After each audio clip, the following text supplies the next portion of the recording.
Why do you feel most alone when you're surrounded by people who claim to love you? There's a particular kind of exhaustion that comes not from working too hard, but from giving too much of yourself away. You've felt it, haven't you? That hollow sensation when you realize you've become a stranger to your own desires, your own thoughts, your own sacred inner world. What if I told you that the very thing you've been taught is selfish, turning your attention inward, protecting your energy, choosing yourself first, is actually the most profound act of spiritual warfare you can engage in? Before we dive deeper, if this resonates with something stirring in your soul, hit that like button and subscribe. By the end of this video, you'll become a different person, so stay till the end.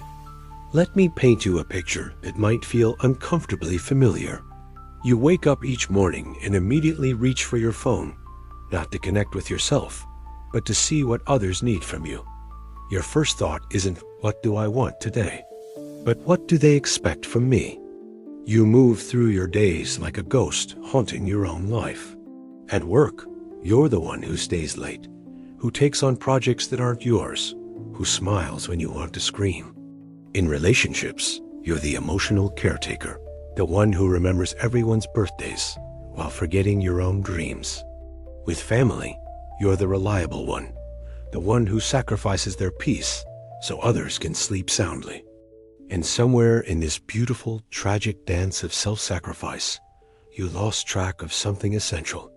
You lost track of you. Carl Jung understood this psychological phenomenon deeply. He called it the persona, the mask we wear to meet the world's expectations. But here's what Jung knew that most people never learn. When the persona becomes too thick, too dominant, we begin to suffocate our authentic self underneath its weight. You feel it, don't you? That suffocation. It shows up as chronic fatigue that no amount of sleep can cure. It manifests as resentment toward the very people you're trying to please. It whispers to you in quiet moments, "Is this all there is?" Machiavelli, often misunderstood as merely cunning, actually understood something profound about human nature. Everyone sees what you appear to be. Few experience what you really are. He wasn't advocating for deception. He was revealing the tragedy of self-abandonment. You've become what everyone else needs you to be, but in doing so, you've abandoned the most important person in your life, yourself. The pain you feel isn't weakness. It's your soul calling you home. To understand how we arrived at this place of self-abandonment, we must examine the invisible forces that shaped us. From the moment you drew your first breath, society began its careful work of teaching you that your value lay not in your being, but in your giving. Think back to childhood. When were you praised? Likely when you shared your toys, when you put others first, when you were good, which usually meant quiet, compliant, accommodating. The child who said no was labeled difficult. The child who wanted solitude was called antisocial. The child who prioritized their own needs was deemed selfish. Nietzsche saw this conditioning clearly. The individual has always had to struggle not to be overwhelmed by the tribe. But most of us stopped struggling. We surrendered our individual flame to keep the tribal fires burning.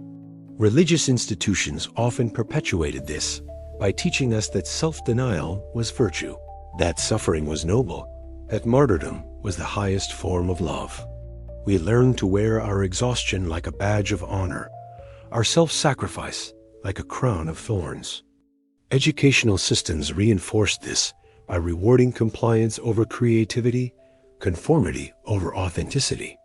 We learned to seek external validation, grades, awards, approval, rather than cultivating internal wisdom. We became addicted to the drug of being needed, being useful, being indispensable. Even modern psychology, with all its good intentions, sometimes reinforces these patterns. We're told to be empathetic, to consider others' feelings, to maintain relationships at all costs. But rarely are we taught the sacred art of self-preservation, the spiritual discipline of protecting our own energy, the revolutionary act of saying no without explanation or apology. Jung called this the collective unconscious, the shared pool of human conditioning that influences our behavior below the level of awareness. We inherit not just our ancestors' genes, but their patterns of self-abandonment, their beliefs about worthiness, their fear of standing alone. But here's what the great philosophers understood. This conditioning, while powerful, is not permanent. It's not who you are. It's what was done to you. And what was done can be undone. The first step toward psychological freedom is recognizing that your compulsion to please, to give, to sacrifice yourself for others, isn't love, it's learned behavior. It's programming, and programs can be rewritten. Now comes the part that might frighten you, the part that goes against everything you've been taught about being a good person. I'm going to suggest something that may feel radical, even dangerous. You must learn to become unavailable. Not forever, not cruelly, but strategically, spiritually, consciously unavailable. Machiavelli understood that availability breeds contempt, that when you're always accessible, always accommodating, always saying yes, people begin to take your energy for granted. They start to see you not as a person with their own needs and desires, but as a resource to be exploited. This isn't about becoming cold or heartless. It's about becoming selective. It's about treating your time, your energy, your presence as the sacred commodities they are. Jung spoke of the necessity of the descent into the unconscious, periods of withdrawal from the external world to reconnect with our inner landscape. He called this individuation, the process by which we become who we truly are, rather than who others expect us to be. But our culture fears solitude. It equates being alone with being lonely, withdrawal with rejection, self-focus with selfishness.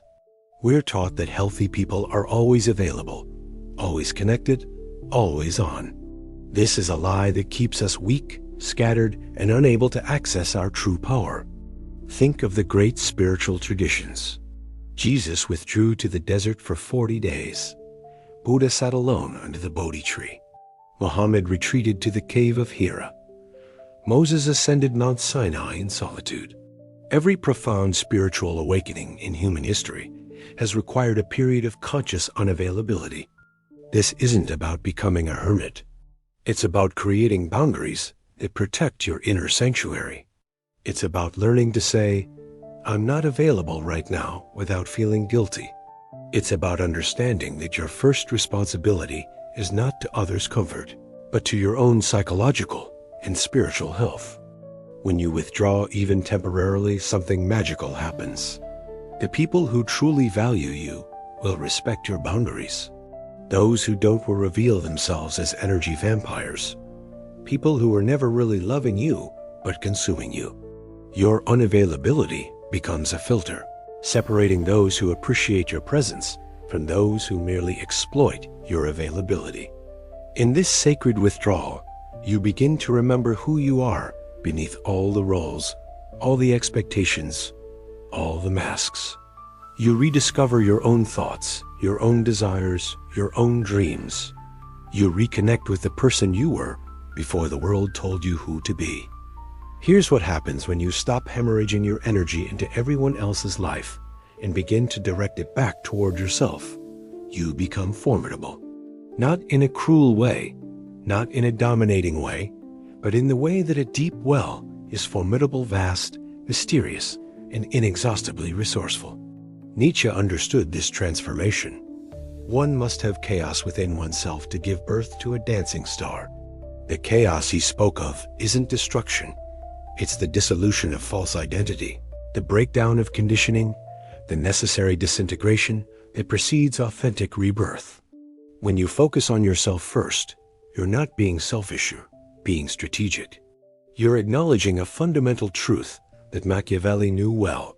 You cannot give what you do not have. You cannot love others from an empty heart, support others from a broken foundation, or lead others from a place of inner confusion. Carl Jung called this psychological development. He observed that people who hadn't done their inner work inevitably projected their unhealed parts onto others, unconsciously making others responsible for their happiness, their sense of worth, their emotional stability. But when you turn your attention inward, when you begin the sacred work of understanding yourself, your shadows, your patterns, your unconscious drives, you stop being a burden to others. You stop needing them to complete you, validate you, or save you from yourself. This is where your power emerges.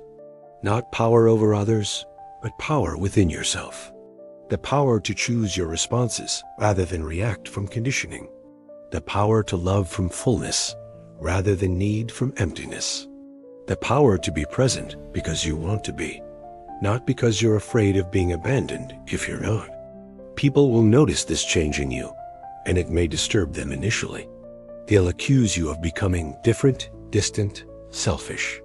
What they're really saying is, you're no longer as controllable as you used to be. This is not your problem to fix. This is their discomfort with your growth, their fear of losing access to your unrestricted energy.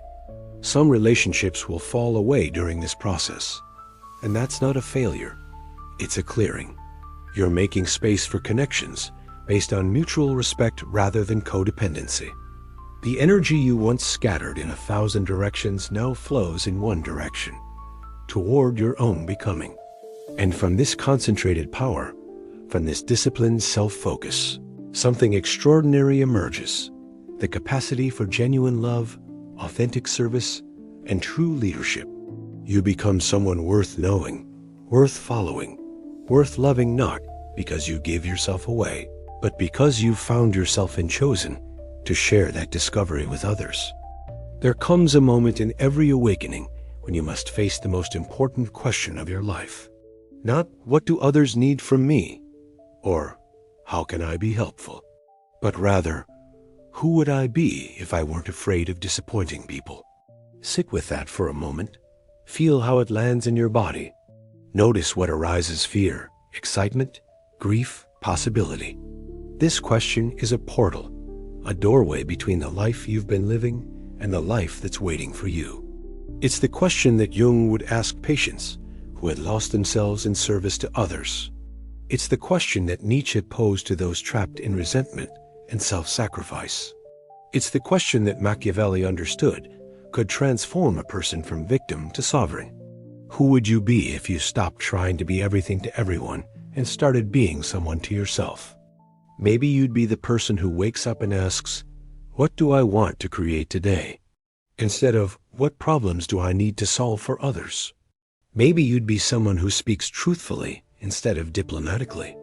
Maybe you'd be someone who pursues their own dreams with the same dedication you've shown to supporting everyone else's. Maybe you'd discover that you have opinions that differ from your family's, desires that don't align with society's expectations, dreams that have nothing to do with being useful or needed or appreciated. This realization can feel like death, the death of who you thought you were, who others needed you to be. Jung called this the dark night of the soul, the necessary disintegration that precedes integration. But on the other side of this dissolution lies something precious: authenticity, the rare and radical act of being yourself, fully and unapologetically yourself, in a world that profits from your conformity. Here's what I want you to understand. Your self-focus is not a luxury, it's a necessity. It's not selfish, it's sacred. It's not about excluding others from your life. It's about including yourself in your own existence. The people who truly love you want you to be happy, fulfilled, authentic. They want you to know yourself, honor yourself, protect yourself. They don't need you to be smaller so they can feel bigger, weaker so they can feel needed, lost so they can feel helpful. And those who do need these things from you, they don't love you. They love what you do for them. This is not love. It's transaction. It's not relationship. It's exploitation. Your awakening, your self-focus, your sacred unavailability, these are not acts of rebellion against love. They are acts of rebellion against the forces that have convinced you that self-abandonment is love. As we near the end of this journey together, I want to leave you with something that might surprise you. Learning to focus on yourself doesn't make you lonely. It makes you whole. when you stop seeking completion through others, when you stop trying to earn love through service, when you stop sacrificing your truth for temporary harmony, something beautiful happens. You discover that you are never broken, never insufficient, never in need of fixing. You are always complete. The conditioning just made you forget. This remembering, this return to yourself, is what the ancient alchemists called the great work. The transformation of base metal into gold, of unconsciousness into awareness, of codependency into sovereignty. Machiavelli's coldest rule wasn't about being heartless. It was about being strategic with your heart, protective of your energy, selective with your presence. It was about understanding that your first relationship is with yourself, and the quality of every other relationship depends on how well you know, honor, and love this primary connection. Jung would say you're integrating your shadow, reclaiming the parts of yourself you gave away, acknowledging the aspects of your nature you've been too afraid to own. You're becoming individuated, psychologically whole, no longer dependent on external validation for your sense of worth. Nietzsche would recognize in you the emergence of the Bermensch, not a superior being in relation to others, but a person who has overcome the herd mentality, who has chosen self-creation over social conformity, who has found the courage to be authentically themselves in a world that rewards pretense. The paradox of self-focus is this: the more you focus on yourself, the more you have to offer others. But it's a different kind of offering. It's not desperate service born from the need to be needed. It's generous sharing born from abundance, conscious choice born from freedom, authentic love born from self-knowledge. You become like a well-tended garden, not closed off from the world, but so rich, so vibrant, so alive that others are naturally drawn to your beauty. They come not to take, but to be inspired, not to consume, but to learn how they too might cultivate such richness within themselves. This is the true meaning of leadership, of influence, of service, showing others what's possible when a human being chooses themselves first, not in opposition to love, but as the foundation for it, not as an act of selfishness, but as an act of sacred responsibility. Your healing becomes an invitation for others to heal. Your boundaries become permission for others to set boundaries. Your self-love becomes a mirror in which others can see their own worthiness. You become what Carl Jung called a wounded healer, someone who has descended into their own darkness and emerged with gifts to share, wisdom to offer, light to shine. But remember, you don't do this work to become a better servant to others. You do it to become a better friend to yourself. Everything else, the improved relationships, the increased respect, the authentic connections, these are byproducts, not goals. The goal is simply this: to know yourself, to honor yourself, to protect yourself, to love yourself with the same fierce dedication you've shown to loving others. This is not the end of your capacity for love. It's the beginning of your capacity for authentic love. Love that comes from choice, not compulsion. Love that comes from fullness, not emptiness. Love that comes from strength, not weakness. So I ask you one final question, the question that will determine whether this video changes your life or simply entertains it. What will you do tomorrow that honors the person you truly are, rather than the person others expect you to be? Your answer to this question is the first step toward reclaiming your power, your peace, and your authentic place in this world. The revolution begins with you. The healing begins with you. The love begins with you. Welcome home to yourself. You've been missed. If this message resonated with your soul, honor it by hitting that like button and subscribing for more content that speaks to the deeper truths of human experience. Share this video with someone who needs permission to choose themselves. And in the comments below, tell us, what's one small way you'll practice self-focus this week? Your journey back to yourself matters. Your healing matters. You matter. Until next time, be gentle with yourself as you grow.